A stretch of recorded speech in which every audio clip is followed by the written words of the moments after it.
Good evening and warm welcome to Power News, your window to the power sector. I'm Juhi Rajput. In this episode, we're bringing for you an exclusive coverage on IEMA's annual convention on the theme 24/7 Smart Electricity. IEMA is a conglomeration of Indian electrical and electronics manufacturers, first ISO certified industry association in India, with 800 member organizations encompassing the complete value chain in power generation, transmission and distribution equipment. Indian Electrical and Electronics Manufacturers Association, in its 67th AGM and annual convention, applauded the vision of Government of India's ambitious and bold project on 100 smart cities. On the occasion, Venkaiah Naidu, Union Minister of Urban Development, Housing and Urban Poverty Alleviation and Parliamentary Affairs, was the chief guest. Friends, relevant issues in the context of development of smart cities are how to ensure 24/7 power supply, how to ensure efficient energy use, what technological innovations are needed to meet the needs of new smart cities. I am of the firm view that we need to really lift ourselves to a new level with regard to efficient energy use so that our dependence on fossil energy substantially reduced. He said that IEMA is preparing to have 2 shows in January 2015 on up to 11 kV and intelligent usage of electricity. He would be interested to see what strength Indian industry has to be able to partner and bring value to 100 Smart Cities project. I am told IEMA is preparing to have 2 shows in January 2015 on up to 11 kV and intelligent usage of electricity. I would like to see what strength Indian industry has to be able to partner and bring value to 100 smart cities. Smart electricity management is critical for smart city development. It's education, entertainment, employment that drive people to urban areas. Electronics play a crucial role on all these areas. The industry has a crucial role. As per IEMA, the 100 Smart Cities project will entail a huge opportunity for the entire industry across urban development, power, rural infrastructure development, municipality, hospitals, education opportunities and the entire ecosystem of allied industries. IEMA feels that CEOs of the industry will have a big role to play in planning and deciding the way forward to respond to this project, which will unravel immense opportunities of growth in the coming few years. I would like to make a special mention about the small and medium enterprises who will be an integral part and an equal partner in the growth mission of the nation. IEMA represents this balanced mix of future-ready industry players and small and medium enterprises ready to partner with the government. IEMA looks forward to a free and fair and just partnership and is ready 24/7 to respond to the needs of the government. The centre has started identifying urban areas which can be transformed into smart cities. The government is currently holding consultations with all stakeholders, including state governments, local bodies, and those keen on developing smart cities. Central government, state government, ULBs, all these 3 should work together. So I'm also planning to have a municipal national level conference of mayors and municipal chairmen. I held a meeting of the ministers at the national level and I was able to take them on board. Then we'll be discussing about urban renewals and urban reforms in that mayor's conference, including smart cities also. Each state may get 2 or 3 smart cities because number is fixed as of now 100. Smart electricity management is critical for smart city development. Venkaiah Naidu stressed that it is not easy to construct a smart city overnight without light and basic amenities, and called for greater coordination from all stakeholders. Minister also said that there is an increased interest from other countries like Japan, Singapore, etc. to participate in the smart city project. The government is likely to finalize the outline of smart city projects by end of November. Here we'll take a short break, but there is a lot more on the other side. Stay tuned.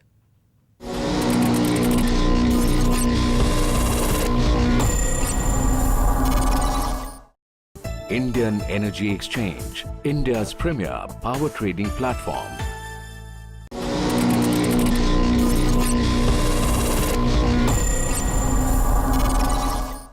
Welcome back. Prime Minister Narendra Modi has envisaged developing 100 smart cities by 2022. The Finance Ministry has allocated Rs 7,060 crore for developing these cities, which will replace the present flagship urban renewal scheme JNNURM.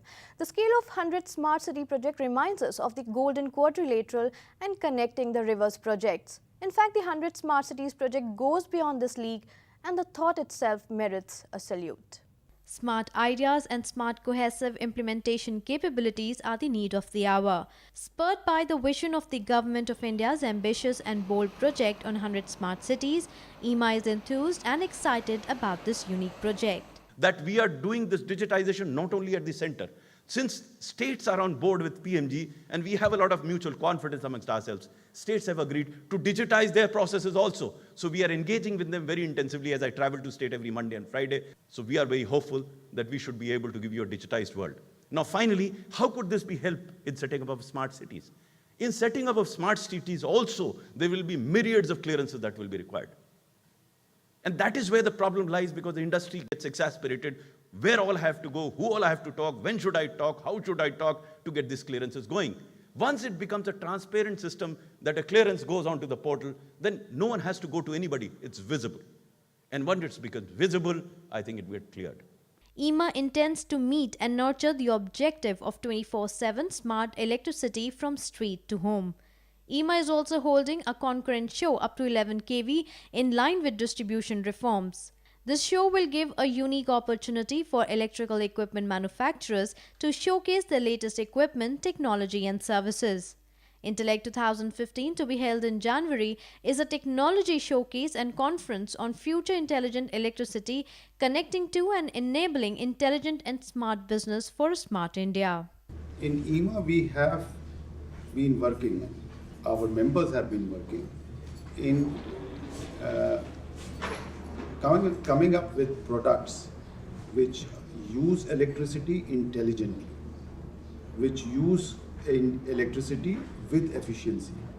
So any usage of electricity which is efficient and intelligent will be smart.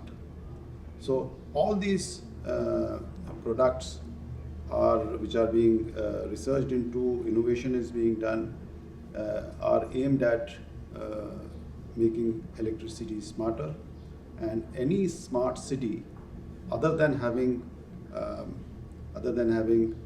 aspects of smart municipal services, smart security, smart policing, smart management of data, connectivity, etc., will have to run on electricity. Intellect 2015 would also highlight the opportunities of leveraging smart grid technologies to optimize the benefits through a holistic approach involving customer engagement, utility operations, governance, and regulatory systems. We need smart electricity and efficient electricity. Electricity distribution system should have minimum T&D losses and should be able to recover its due payments. Smart city is not a static outcome. It is a continuous process in which increased citizen engagement, hard infrastructure, social capital, and digital technologies make cities more livable, resilient, and better able to respond to challenges. What is more important is smart leadership and smart people. As I told you, I am stressing it time and again. Without that, this is not possible. Now see what is happening. The cities and urban local bodies just do not have necessary human and financial resources to plan and implement urban projects. Substantial issues, urban reforms, change in the mindset of the leadership and also people is the need of the hour. As we talk about electricity, the cost of power generation in our country is rupees 3.78 per unit. But what is being recovered is about 1 rupee or less for each unit. How do we manage this in long term? At the moment, 32% of our country's population is living in urban areas, which is contributing 60% of our GDP. This suggests that substantial quality of electricity is being used in urban areas. With substantial under-recoveries against power supply, how can we sustain additional power generation and supply? This is a question. Similarly, water management in urban areas is in a mess. So there is no proper accounting, auditing, and recovery of at least O&M charges. Hence, I say that there is an acute need for smart leadership in urban areas. and which can make a break with the past. They need to work with the people and take them along so that urban development can become more sustainable. IMA is looking ahead to partner with the government on the Smart Cities project, which will go a long way in enhancing quality of urban life, and also the Deen Dayal Upadhyay Gram Jyoti Yojana will provide a huge impetus to strengthen the transmission and distribution infrastructure in rural areas. In this entire process, having 24/7 power supply will be critical. A city cannot be smart if there is no power. Therefore, there is a need to create proper transmission and distribution system to ensure uninterrupted supply of electricity. Introduction of smart grid as a tool of automation with its robust mechanism of IT system is an honest beginning to reduce transmission and distribution loss and supply uninterrupted power to people. It's time for another short break. Keep watching Power News.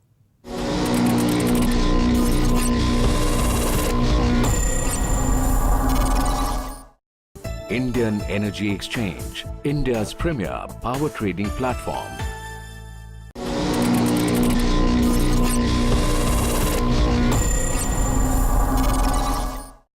Welcome back. The Indian electrical equipment industry's size in 2012-13 was in excess of $24 billion, with exports of roughly around $5 billion. IMA members have contributed to more than 90% of the power equipment installed in India. IMA is also engaged with the Power and Commerce Ministry in developing a standard bidding document for purchases and EPC contracts and partnering for creating Made in India brand for electrical products in overseas market. To talk in detail on electrical industry's issues, IMA's recent initiatives and future plan of action, we have with us recently elected President of IMA, Mr. Vishnu Agarwal. Very good evening, Mr. Agarwal, and welcome to Power News. Oh, good evening, Juhiji. It's really a pleasure for me to be here. First of all, I'd like to know that which are the major issues of the Indian electrical manufacturing industry and how could these issues be addressed? The electrical equipment manufacturing industry has gone through very difficult times in the last couple of years, mainly because of the low rate of growth of economy, because of policy paralysis, and the utilities which are owned by the government still continue to be the main purchasers of the electrical equipment. So for the first time in many, many years, the equipment industry has seen negative growth rates over the past 2 years. And fortunately, we hope that with the new government coming in, all this should be changing. So what are your suggestions for bringing distribution reforms to make state power utilities financially viable? See, you spend the money for generation, for transmission, for distribution, and you ultimately have to depend on your collections from the consumers. Unless the DISCOMs, which are the distribution utilities all over the country, are able to collect the money for every unit of energy supplied by them, this sector cannot be viable, and that's the crux of the issue which has to be understood by everyone. Another concern of the Indian equipment manufacturers has been the absence of a level playing field, and they have been demanding it from the government so that they can compete with the global companies, mainly Chinese equipment manufacturers. So what is your view on this particular issue? See, the equipment manufacturers, particularly in this electrical sector, have never asked for any favors from the government, any subsidies. All that they have been saying is that the exporters, particularly from China, do not do commercial pricing. They are subsidized in many, many ways. There are hidden subsidies, and they are coming and dumping the material in the Indian power sector, which does not provide a fair level playing field to the Indian equipment manufacturers to compete with them. Mr. Agarwal, PM has recently launched Make in India campaign, which will boost indigenous manufacturing in a very big way. How do you see this initiative? I think I'm a great votary for what Modi ji has said, Make in India as well as Made in India. And when he says Make in India, it will provide jobs, employment opportunities, It'll provide taxes to the government for what is made over here. And I think particularly I can talk for the electrical equipment industry. They're well poised today to fight competition from global manufacturers who come and establish their factories in India. Government is also promoting innovation and research and development activities in various industries. As far as power sector is concerned, EMA could play an important role. So how is EMA partnering with government to support this initiative? We are partnering with government. That's one part of the whole process. We also want to partner this year with the larger players in our own sector. And as you might already be aware, that a very, very large portion of our membership consists of medium and small and micro enterprises. And what I'm particularly looking for in this year is to request the public sector undertakings, the large players, including the MNCs, to look at the opportunity of mentoring at least a few of the MSME industries in this sector, maybe the ones who are their component suppliers. And I think that would provide a great opportunity for a very large segment of EMA members to be able to upgrade their research and R&D, which they may not be able to do independently on their own. Coming to smart cities, government is planning to develop 100 smart cities in the country, which opens up immense opportunity for electrical industry. Any suggestion you'd like to give for formulation of plan and its timely execution? We believe in EMA that power is a very major component for smart cities. Smart power would be the first thing. Sustainable power, affordable power, power for all would be a very strong and important component. And we have been talking to the central government at the ministerial level, at the bureaucratic level, trying to talk to them of various ideas, trying to help them formulate as to what smart city should be all about, and also trying to tell them that EMA would be ready to work with them hand in hand for whatever their new proposals in this sector are. Being the president of EMA, what is your vision for smart cities and 24/7 smart electricity, and when do you see this dream turning into reality in India? When we talk of smart electricity, we must understand that the society at large in our country consists of the haves and the have-nots. And when we talk of the social change that the smart cities are likely to bring, it has to be inclusive, as the Prime Minister has already said. It has to deliver at the end of the day benefits to all sections of the societies. It means something else for the super rich, where they would like to play with the latest electronic gomizos or whatever they call them for putting on and off their TV sets before they reach their home. It means something else for the middle class, and it means something else absolutely for those sections of the society who yet do not have availability of regular power, quality power at affordable prices. And I think we need to have solutions which would address bottom downwards, which forms the bulk of our population.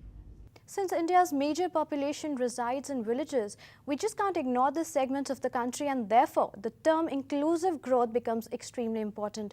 So what should be the vision for smart rural electrification and continuous power supply in rural areas?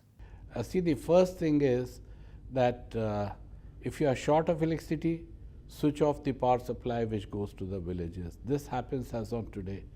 This has grossly affected the socio-economic activities in the rural areas. Now, what is needed is electricity supported through technology, where you can ensure 24/7 power to the people in the rural areas. And I'm glad to inform you that EMA has taken an initiative of organizing an exhibition by the name of Intellect, which means intelligent electricity, and along with it, under 11 kV show, which would be for the rural areas and where we would be showcasing the industry's capabilities to everyone as to what the Indian electrical industry is capable of doing in this sector. The theme of EMA's annual convention was Smart Electricity 24/7. Tell us more about it. We've already taken the lead in trying to tell the government that the industry is well poised for supporting whatever their endeavors are for providing smart electricity, both to the urban as well as to the rural consumers. And our focus during our annual convention was on the same theme, where Mr. Venkaiah Naidu was the chief guest, where we talked about the industry's capabilities to supply equipment as per the vision and the plans of the government for providing electricity, smart electricity, to all sectors of the society. You mentioned about Intellect exhibition which EMA is planning to organize next year in January. I'd like to know that what exactly is it all about? We thought of providing an alternate exhibition in the years during which Electrama is not held, and we called it Intellect, which is a short form for Intelligent Electricity.